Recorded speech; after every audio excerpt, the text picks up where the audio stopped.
Bismillahirrahmanirrahim. Assalamu alaikum. I welcome you again in my class of maths.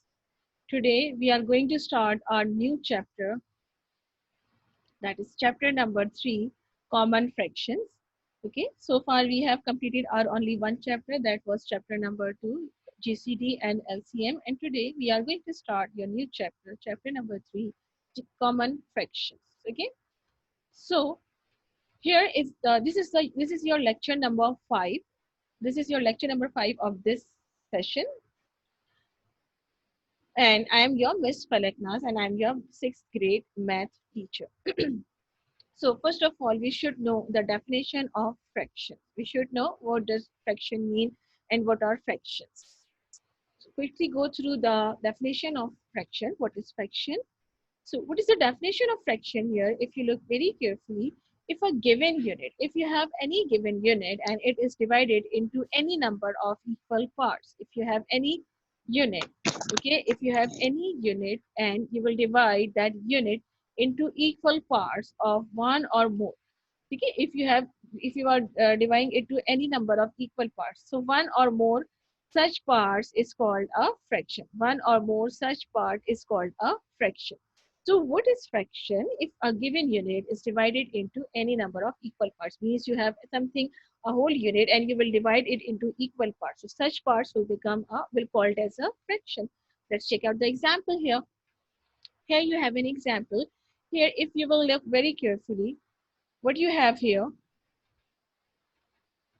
you have single units. Okay, you have single unit, that is a circle. Circle is a single unit, but the circle is divided into two parts. Okay, it is divided into two equal parts, so this will be considered as the fraction. Similarly, here you have another unit, and that another unit is divided into four equal parts. Here you have four equal parts. Then here you have another whole unit, and it is divided into three equal parts. So here you have four equal parts. So basically all these things will be called as fraction. Okay, one part is being considered here, so you will write it on the top, and 1 over 2, it will read as 1 upon 2, and it is called a fraction. So what is a fraction, or what fraction? If a given unit is divided into any number of equal parts, so one or more of such parts is called a fraction. Please turn off your mic. Okay, so this is the definition of fraction. In the next slides, I will tell you what are different types of fractions, different parts of fractions. Okay. So what are the parts of fractions are here? Basically, you have two major parts or two main parts, that are numerator and denominator. So what are numerator? Numerator is the number above the bar in a fraction. Okay. In a fraction, you have a bar, and the number which is written above the bar, that number is considered or called as a numerator, and the number that is written below the bar in the fraction, it will be considered as denominator. So here above the bar number is 1, so 1 is your numerator, and below the bar is 3, that will be your denominator. Okay, so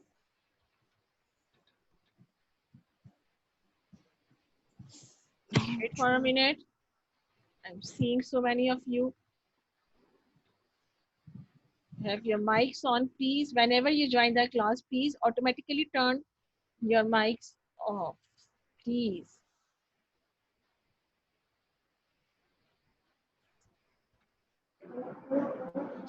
Who is this?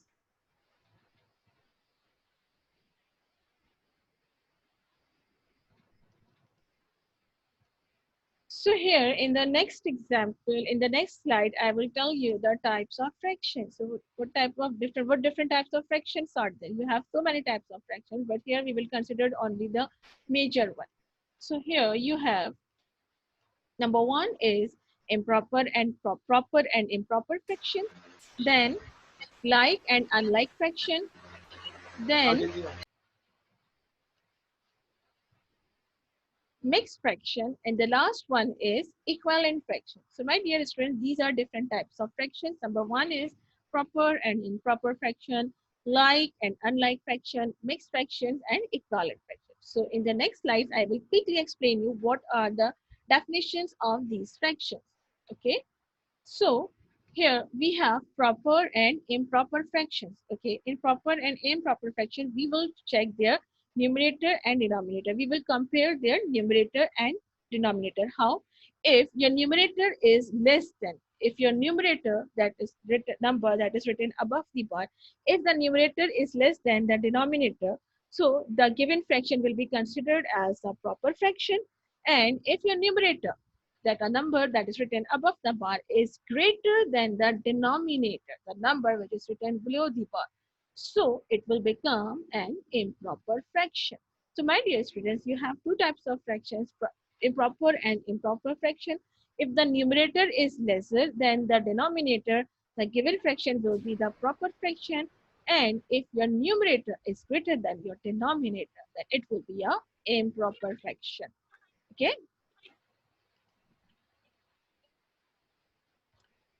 So this is the definition of proper and improper fraction.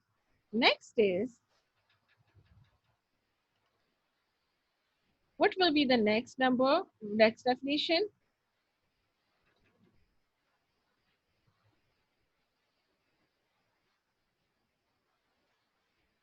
So what is next? Here, next is like fractions. So what are like fractions?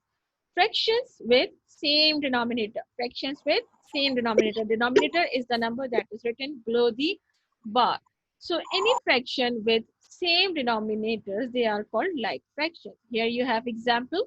If you look very carefully, here you have different types of fraction, 3 upon 7, 4 upon 7 and 6 upon 7. But if you will look very carefully, all of them have same denominator, that is 7.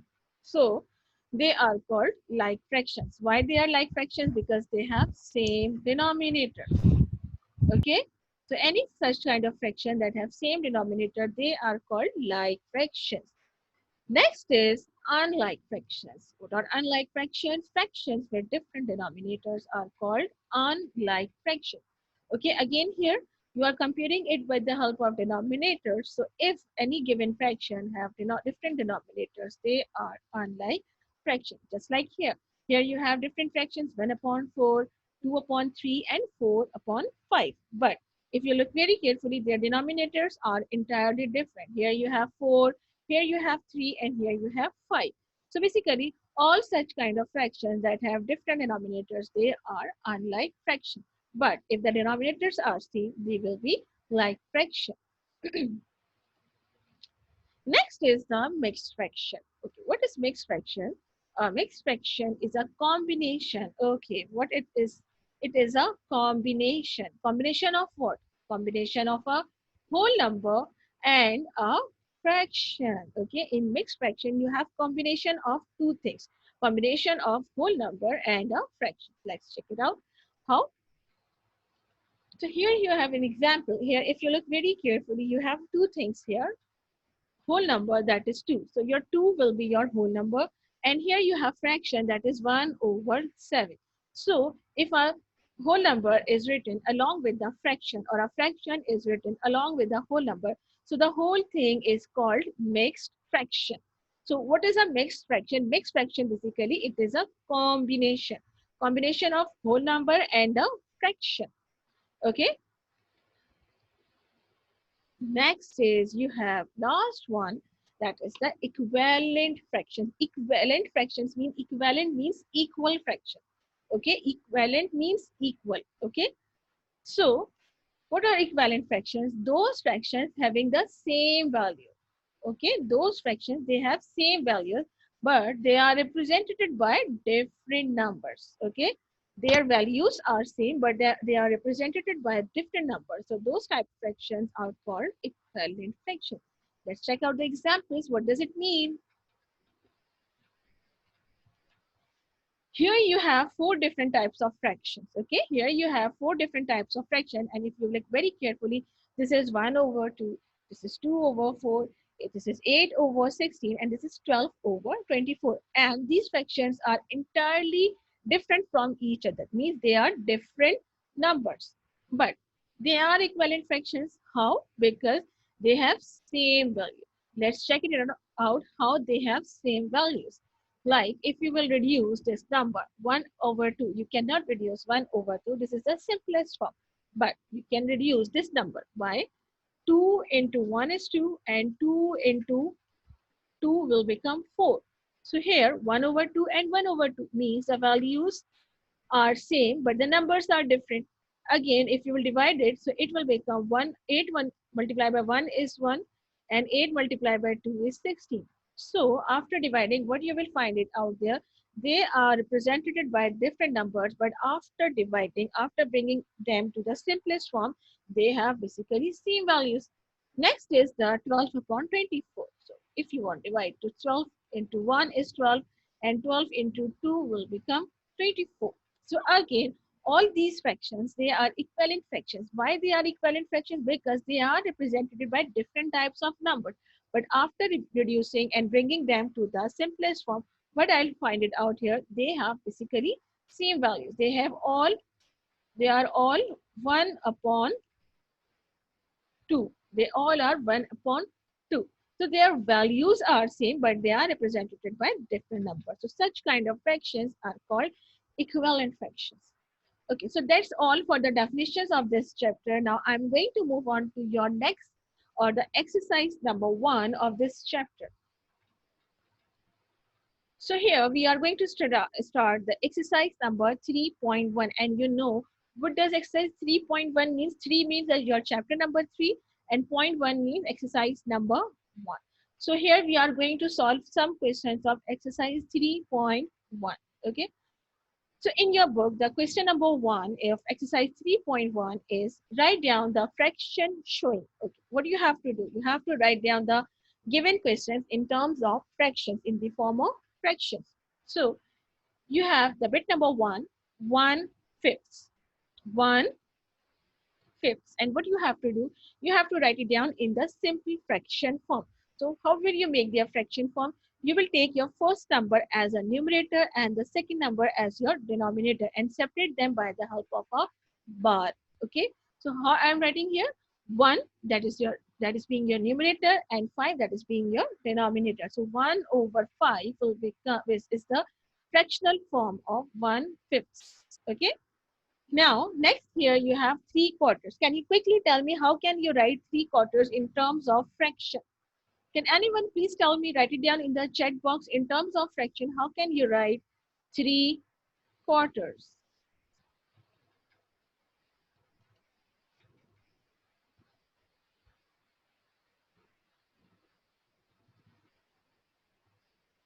Very good, Marusha. Very good, Muhammad Ammar. Anyone else?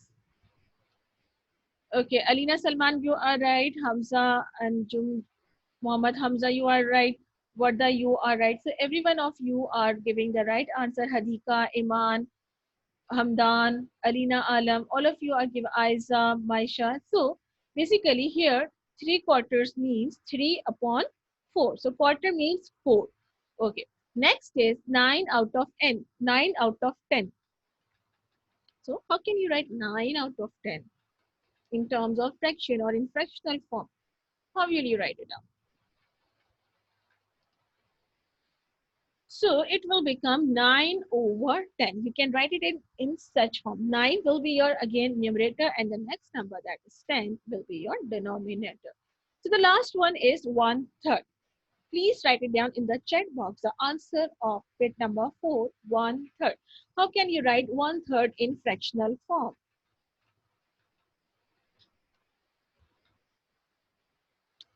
So Aiza, Abiha, Mohit, Alina, Hamza, Amar, Hamdan, Varda, all of you are giving, sorry, Hamdan, you are right, wrong. You write wrong. You write 1 upon 2. That was wrong. And on Sheikh, Shaheen, Iman. So all of you are doing the right, giving the right answer. So the here is your answer. That is 1 upon 3. Okay, 1 upon 3. So this is basically the simplest question of exercise number 3.1, where you have to simply write down the given question in terms of fraction. Let's move on to the question number 2. In question number 2, what you have to do, you have to reduce the given number into its simplest form. Here you have 32 upon 48. What you have to do, you have to bring the given number into the given fraction into its simplest form. So how will you do? What you will do here, you have two terms, 32 and 48, and you have to bring it into the simplest form. So 32 upon 40 means you have to make their equivalent fractions. Okay, simplest form or equivalent fractions. So what you will do here, you have to select any one number that can divide your both terms equally or completely. So here I am going to pick 2. So how will I divide? How I will divide this 2? I will make it 2 into 1 is 2 and 1 is carried to the here and 2 into 6 will become 12. Similarly, 2 into 2 is 4 and 2 into 4 will become 8. So I have divided both terms by 2. Next is 16 upon 24. Then you will write 16 upon 24 here. Again, you will pick any number that can divide 16 upon 24. You can divide it by 2 and you can divide it directly by 4 as well. But I'm taking here 2 and I'm going to divide this by 2, like 2 into 8 will become 16 and 2 ones are 2 and 2 twos are 4. So here I am getting the next number, that is 8 upon 12, right? And again, 8 upon 12 can again divide it by 2. How? 2 into 4 is 8 and 2 into 6 will become 12. So next is 4 upon 6. 4 upon 6, it can be divided by 2 again. How? 2 into 2 is 4 and 2 into 3 is 6. So at the end, I get 2 upon 3 and 2 upon 3 cannot be further divided. So 2 upon 3 is my answer. So what you have to do, you have to simply reduce the numbers by taking any one number and divide the number completely. Means if you are taking 2, so your first term and second term can be divided by 2. Okay. Next you have example number 2, 945 and 1155. And what you have to do here, again, you have to reduce it or bring it to the simplest form. Very good. All of you are giving the right answer. Very good. Very, very good. That's too good. That's too good. Okay. Now here you have example number 2 and you have question 945 upon 1150. Now you have to pick any number that can divide your first and second term completely, but by one number. So if I will pick 2 here, so you cannot divide 5 by 2, so you will directly move on to the next number, that is 3. Now what you have to do, you have to divide first and second term by 3. Okay, you have to divide both the terms. If one of the term cannot be divided, then leave it. You have to divide both the terms by a given number. So I'm going to divide it by 3. Let's check it out how. So 3 into 3 will become 9. Then you have 4. So 3 into 1 will become 4 and I will carry it 1 to the next. It will become 15. So 3 into 5 will become 15. Next 3. So 3 into 3 is 9.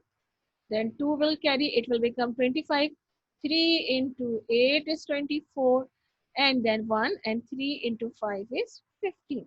So what I'll get here, 3 upon 5 and 385. But 3 upon 5 and 385, if you want to divide it by 3, so you cannot divide it by 3. So what you will do here, you will move on to the next number, that is 5. Okay. So now you have to divide this by 5. So how will you divide it by 5? 5 into 6 is 30. And 1 is carried here, it will become 15. And 5 into 3 is 15. Next is 5 into 7 is 35.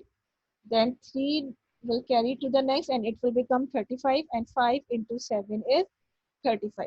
So your next number, next simplest form will be 63 upon 77. 63 upon 77. So what you will do, you will divide it by what? By 7. How? 7 into 1 is 7, 7 into 1 is 7, and 7 into 9 will be 63. So you will divide this by 7 and you will get your number 9 upon 11. Can anyone please tell me, can we divide 9 upon 11 by any of the number? Please tell me, can we divide 9 upon 11? No. Okay, we cannot divide 9 upon 11. So 9 upon 11 will be our answer here. Okay, next you have question number 3, which is greater. Question number 3, which is greater. Here what you have to do, you have two fractions, 3 upon 10 or 7 upon 15. And what you have to do, you have to decide which one is greater. But if you will look very carefully, you have different types of denominators, 10 upon 15, 10 or 15. Just suppose if you have the number 4 upon 5 or 2 upon 5. So you will quickly decide here 4 upon 5 is greater than 2 upon 5 because your denominators are same here.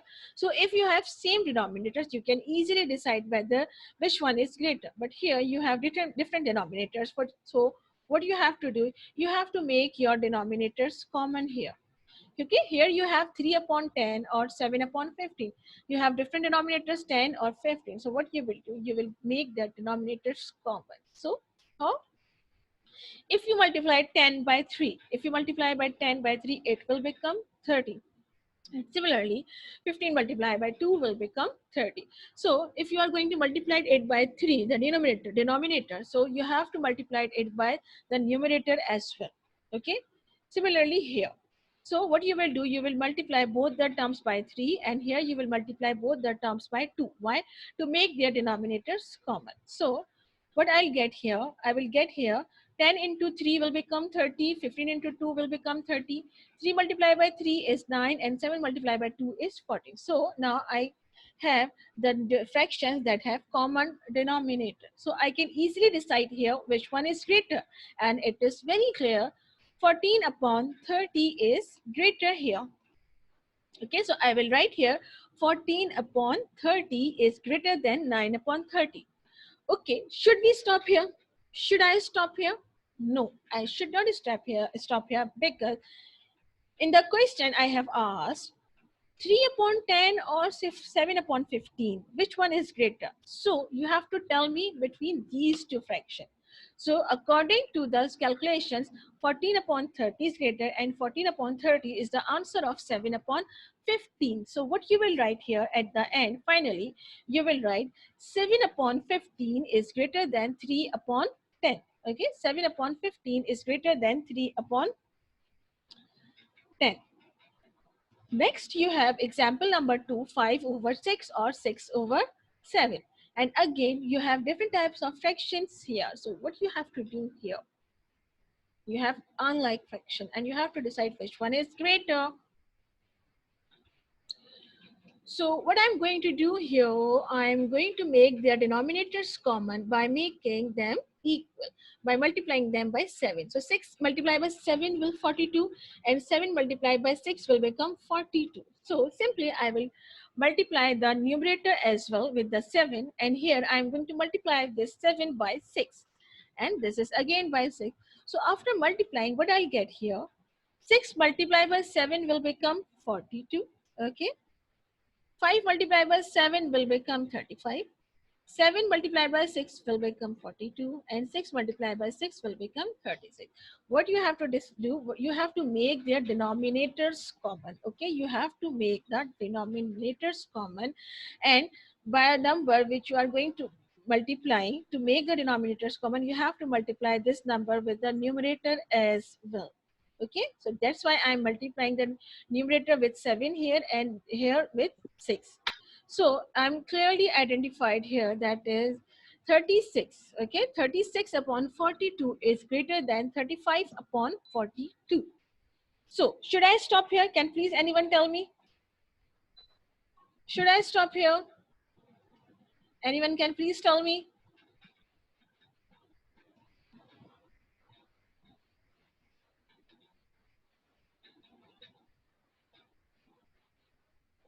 Can anyone please tell me, should I stop here?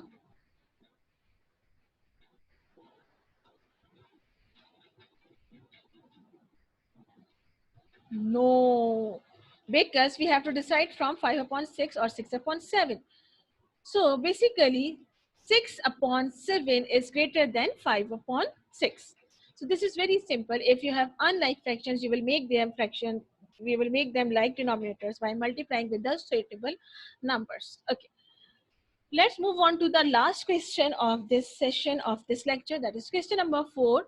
Arrange in descending order. Basically, you have to follow the previous method as well, but here you will arrange them in descending order. And if you look example number 1 very carefully, here you have unlike fractions. Why unlike fractions? Because their denominators are different. Here you have 5 over 6, 7 over 8, and 9 upon 10. Okay, you have three different types of fractions here, and what you have to do, you have to make their denominators common. But if you will look, you have three different numbers and it will be very difficult to find out which number will you going to multiply it so that you will get the common denominator. So to make your work easier, what I'm going to do, I'm going to do some work in working column. What I will do, I will take the LCM of 6, 8 and 10 to find out the common denominator. Okay, here I'm going to find out the LCM of the denominators. You have denominator 6, 8 and 10. Here you have 6, 8 and 10. Okay, here you have denominator 6, 8 and 10. And what you will do, you will find their LCM, okay, by using division method. And I think it is very clear to you how can you use this method. Should I explain this? Should I explain this whole thing?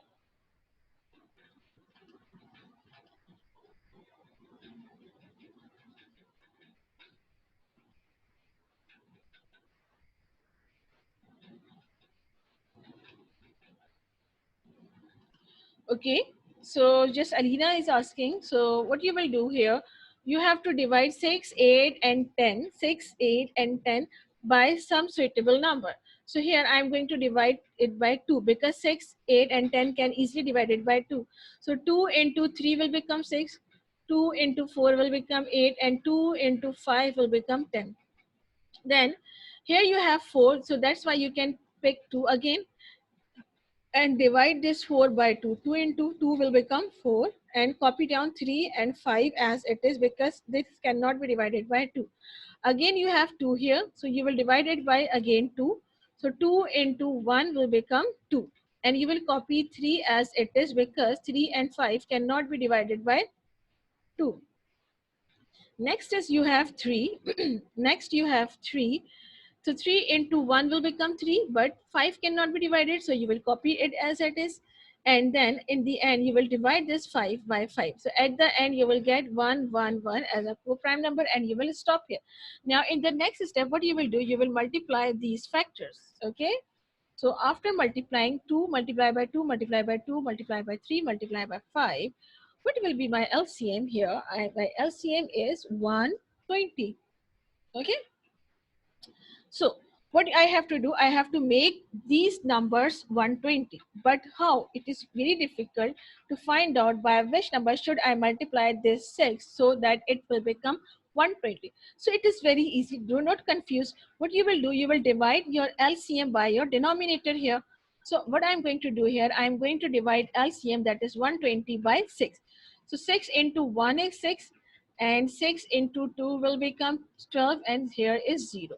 So what I have to do, I have to divide this 6 multiply by 20 so that I will get the answer 120. Just like here, I will multiply 6 by 20 so that it will become 120. And similarly, I will multiply the numerator as well with the 20. So 60 multiplied by 20 will become 120. Again, you have next number, that is 8, and it is very difficult for you to find out by which number we should multiply 8 so that we can get 120. It's okay. Again, divide your LCM by 8. Just like here, you have LCM 120 and you are dividing it by 8. Okay, to get the number which will multiply by 8 so that you can get 122. So here, if you will divide 120 by 8, how? 8 into 1 is 8. 8 into 1 is 8. 4 will be left here. It will become, your next number will become 40. So 8 into 5 will become 40. So you will get here 50. So what you have to do, you have to multiply 8 by 15. You have to multiply 8 by 15 so that it will become 120. And again, 15 will also be multiplied with the numerator as well. Now for 10, what you will do?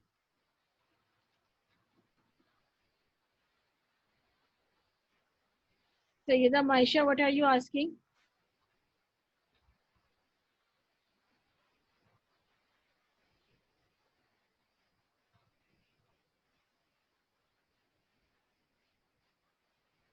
Okay, so now for 10, what you will do, you will again divide 120 by 10.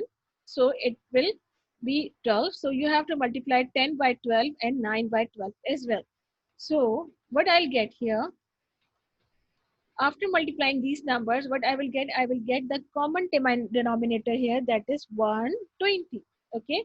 Now after multiplying 5 by 20, I will get 100. 7 multiplied by 15 is 105 and 9 multiplied by 12 is 108. So can anyone please tell me what will be the descending order according to your step number 2? What will be the descending order according to step number 2? Descending order means you have to arrange the number starting from the highest to the lowest.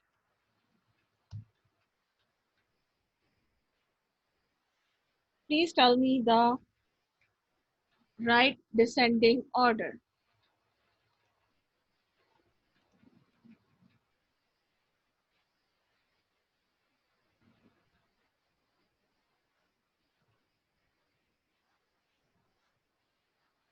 Okay, so what you have to do, okay, very good. All of you are writing right. All of you are writing the right answer.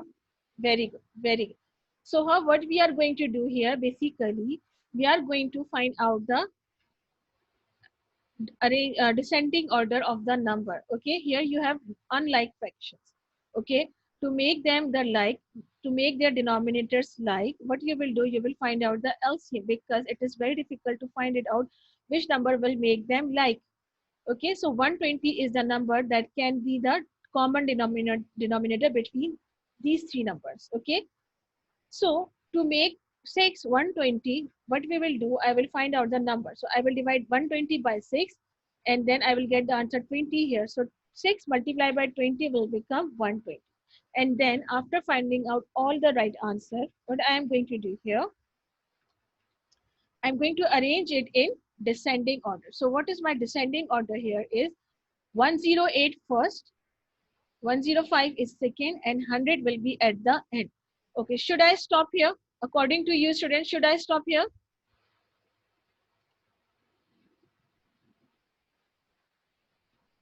Students, according to you, should I stop here? No. Yes. Amar, no. Because we have to decide it from the example, that is 5 upon 6, 7 upon 8, and 9 upon 10. So please tell me the descending order. Please tell me the descending order of these numbers. So